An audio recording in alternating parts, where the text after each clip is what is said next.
Okay, types of insurance. First type है life insurance, जिसमें हमने कहा कि दो तरह के रिस्क की इंश्योरेंस हमें मिलती है। First one is death and second one is our body part. ठीक है, तो डेथ में क्या है कि अगर ये इंसिडेंट अकर होता है तो या तो हमारे जो नॉमिनेटेड पर्सन है उसको इंश्योरेंस मिलेगा, और अगर ये डेथ का जो इंसिडेंट है अगर ये अकर नहीं होता है तो जो भी मेच्योरिटी ईयर है उस मेच्योरिटी टाइम पीरियड के बाद इंश्योर्ड को ही पेमेंट मिल जाएगी। ठीक है, और इसके लिए हमने कहा कि प्रीमियम की पेमेंट होती रहती है। ठीक है, और ये प्रीमियम जो है ये एक्युमुलेट होता रहता है, जुड़ता रहता है, और जैसे ही ये इंसिडेंट अकर होता है या फिर मेच्योरिटी टाइम पीरियड होता है तो इंश्योर्ड को पेमेंट मिल जाती है। लेकिन अगर बॉडी पार्ट को नुकसान होता है तो हमेशा प्री डिटरमाइंड अमाउंट मिलती है। ठीक है, next one is general insurance. General insurance क्या है, ये लाइफ इंश्योरेंस से बिल्कुल डिफरेंट है। इसमें जो भी रिस्क है हमारे, जैसे थेफ्ट का रिस्क है, फायर का रिस्क है, मैरिन एक्सीडेंट्स है, ठीक है, तो इन सभी चीजों के लिए हमें इंश्योरेंस मिलता है। तो general insurance is done mainly of the properties, जैसे कि हमारी कार है, हमने कोई स्टॉक रखा हुआ है, कोई बिल्डिंग है, स्कूटर है, टीवी है, ज्वेलरीज है, तो इस टाइप की आइटम्स के लिए जनरल इंश्योरेंस किया जाता है। तो जनरल इंश्योरेंस को हम बेसिकली 3 पार्ट्स में डिवाइड करते हैं। First one is fire insurance, second one is theft insurance and fourth one is marine insurance. Fire insurance क्या है? फायर इंश्योरेंस हमें सेफ्टी देता है अगेंस्ट लॉस फ्रॉम फायर।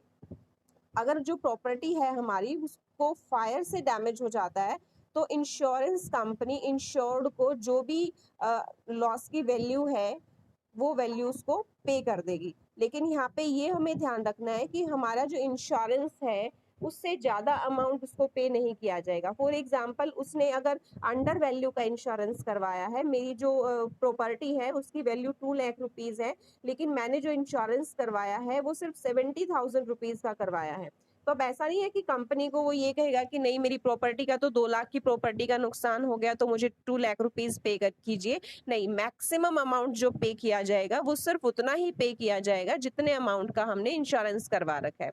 अब इसी में अगर दूसरा एग्जाम्पल हम लेते हैं कि 70,000 की प्रॉपर्टी है और मैंने 70,000 का इंश्योरेंस करवा दिया, लेकिन मुझे जो प्रॉपर्टी को लॉस होता है वो सिर्फ 50,000 रुपीज का होता है, तो जो कंपनी है इंश्योरेंस कंपनी वो मुझे 70,000 रुपीज पे नहीं करेगी, वो मुझे 50,000 रुपीज पे करेगी। जबकि लाइफ इंश्योरेंस में ऐसा नहीं था, आपने जितना मैक्सिमम इंश्योरेंस अमाउंट था आपका, कंपनी आपको वो पूरा पे करती है, या तो मेच्योरिटी पे या फिर डेथ पे, आपके जो भी नॉमिनेटेड पर्सन है उसको।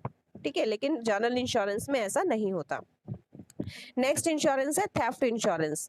थेफ्ट इंश्योरेंस हमें थेफ्ट के अगेंस्ट जो इंश्योरेंस है वो प्रोवाइड करता है। इसमें कंपनी पे करती है अगर जो हमारी प्रॉपर्टी है उसकी चोरी हो गई है, ठीक है, दैट प्रॉपर्टी इज स्टोलन। लेकिन यहाँ पे हमें ये ध्यान रखना पड़ेगा कि अगर हमने इंश्योरेंस करवाया है थेफ्ट इंश्योरेंस, लेकिन हमारी प्रॉपर्टी को नुकसान हो गया फायर से, तो वहां पे इंश्योरेंस कंपनी हमें पे नहीं करेगी। ठीक है, next is marine insurance. Marine insurance क्या है कि जब भी हम फॉरेन बिजनेस करते हैं तो हम अपने जो भी प्रोडक्ट है उसको एक प्लेस से दूसरे प्लेस पे मैरिन के रास्ते सी वे से हम उसको पहुंचा रहे हैं, और सी वे से पहुंचाने में बहुत सारे जो रिस्क फैक्टर्स हैं वो अक्कर होते हैं।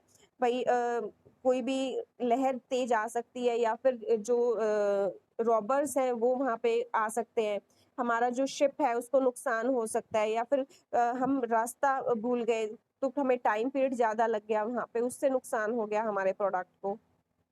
तो किसी भी तरह का प्रोडक्ट किसी भी तरह से हमें नुकसान हो रहा है तो इंश्योरेंस कंपनी हमें क्या कर रही है, एक सेफ्टी फैक्टर हमें प्रोवाइड कर रही है कि हमारा सी वे में जो प्रोडक्ट है उसको अगर नुकसान होता है तो ये हमें पेमेंट कर देगी। अब इसमें भी जो रिस्क फैक्टर्स हैं वो नोट डाउन किए जाते हैं, जो भी कॉन्ट्रैक्ट होगा इंश्योर्ड का और इंश्योरेंस कंपनी का, नोट डाउन करने के बाद ही ये चेक किया जाता है कि क्या जो लॉस हुआ है, फॉर एग्जाम्पल लॉस रॉबरी के उससे हो गया, ठीक है, जो भी डकैत वगैरह थे वहां पे उन्होंने हमारे सामान को चोरी कर लिया, लेकिन मैरिन इंश्योरेंस का जो कॉन्ट्रैक्ट था उसमें ये रिस्क फैक्टर मेंशन ही नहीं था, तो इंश्योरेंस कंपनी पेमेंट नहीं करेगी।